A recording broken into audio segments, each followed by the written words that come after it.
This video guide will walk you through the key steps to create the fox and the crane. The first place to start is with the border.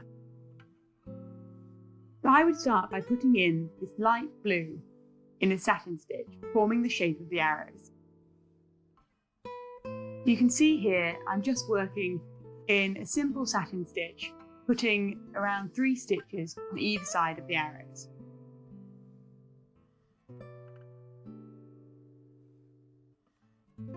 You'll find it easiest to do the border by doing the light blue section first, although it really doesn't matter.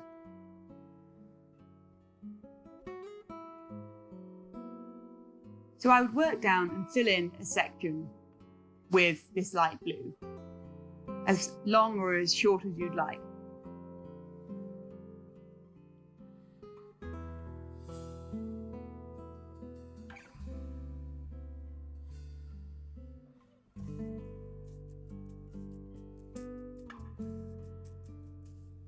And once you've finished that, then we'll move on to adding the lines that go over the top. So I'm starting here with the light pink, it doesn't matter which you do. And what you'll do is you'll work along the lines using a chain stitch. Now there's a separate video guide walking you through the 2 different methods for doing a chain stitch. Here I'm using the loop method, but I'd recommend getting a scrap piece of fabric and testing out both approaches to work out which one you enjoy the most. Sometimes for beginners, they may find the link method easier initially.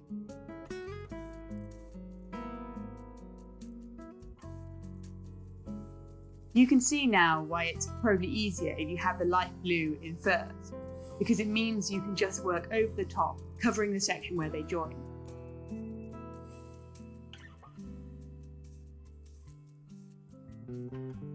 And I'll repeat this process using the dark pink on the outside of the border.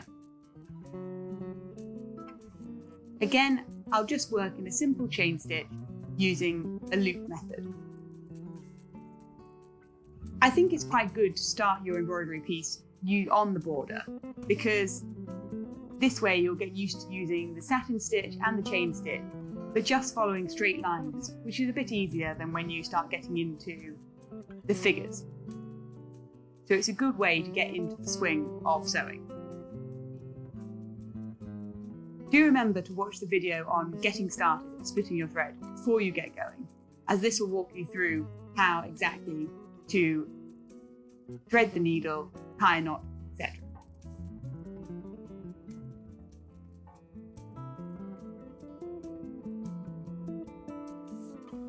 So then I'll show you a section of the wings of the crane. So the wings of the crane are created using a satin stitch, and you're just going to work filling in the areas of colour as matching the design plan. You can see here we just work in a very simple satin stitch, and you don't need to worry too much about how neat this all is when you're doing it. By the time you add in the colours on either side, you'll find that it automatically looks very neat. So the main purpose is just making sure that you've really filled out the areas with colour. I like to add a line of running stitch along the outside of these sections. I think it's just a nice way of neatening off the edges of them, but it's definitely optional, and it won't make a big difference whether you do it or not.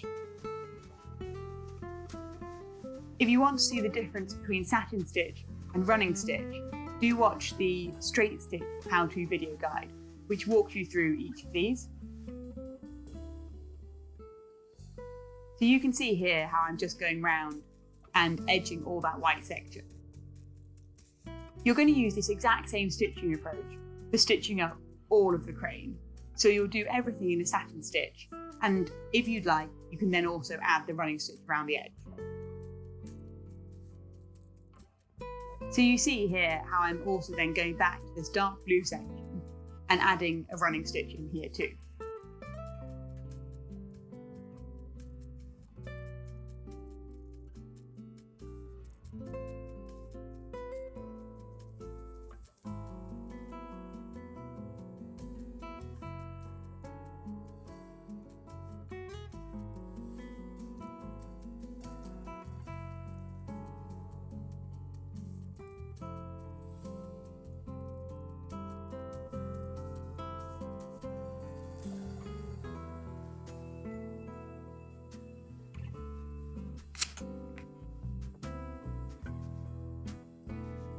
So the only bit of the crane that needs to be done separately are the legs.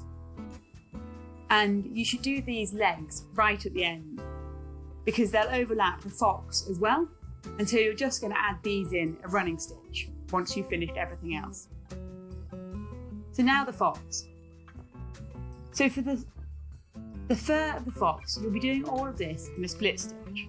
And again, there is a separate video really showing you the detail on split stitch. But effectively, you're going to fill out his whole body using that style of sewing. It's a nice one to use because it really creates the effect of hair by the way it all blends. When doing the stripes of his body, you should do that in a satin stitch. So you'll be doing the stripes of his body in exactly the same way as we've just done the crane, such as a satin stitch in the stripes and maybe then a line of running stitch between each stripe, separating them. The only really more detailed area of the fox I want to show you specifically is stitching of his eyes. So what I would do is first fill out the whites of his eyes. And so I'll just do this using a satin stitch. And I'll work to fill out all the area apart from the black.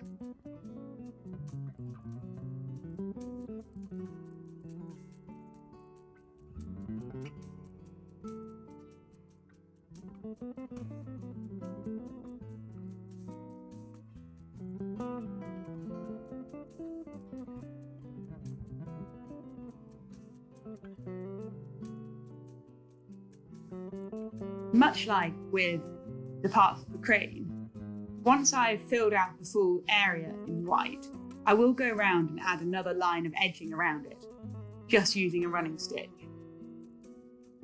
I think it just helps the eyes really stand out and makes the whole thing look neater.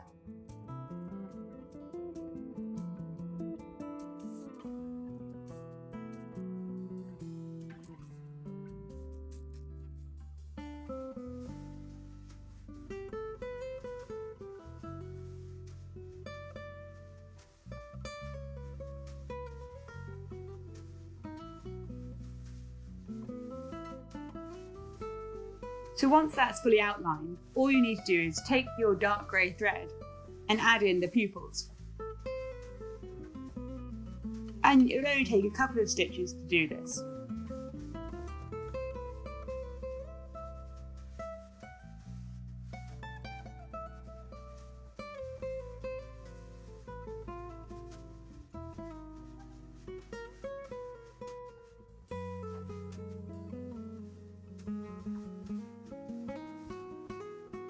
I'll show you here zoomed in so you can really see what that eye looks like.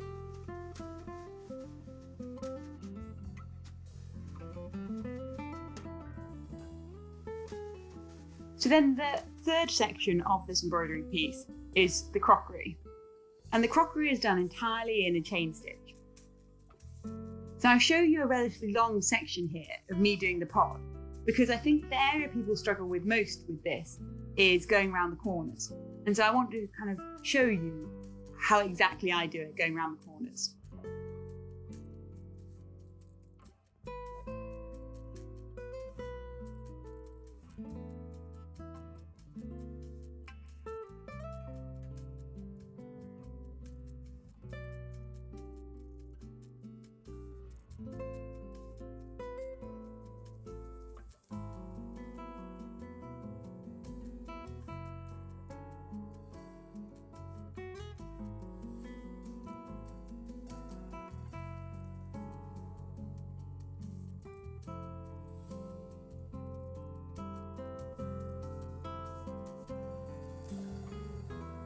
So you see, when I get to the edge, once I've done the first loop around, see I ended the chain stitch and restarted.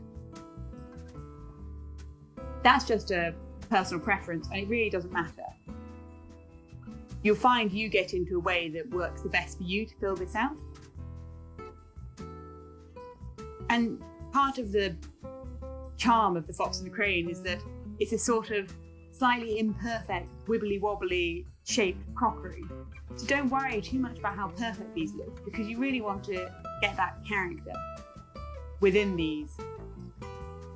That's why we use the chain stitch, because we want the volume and the wonkiness to come through.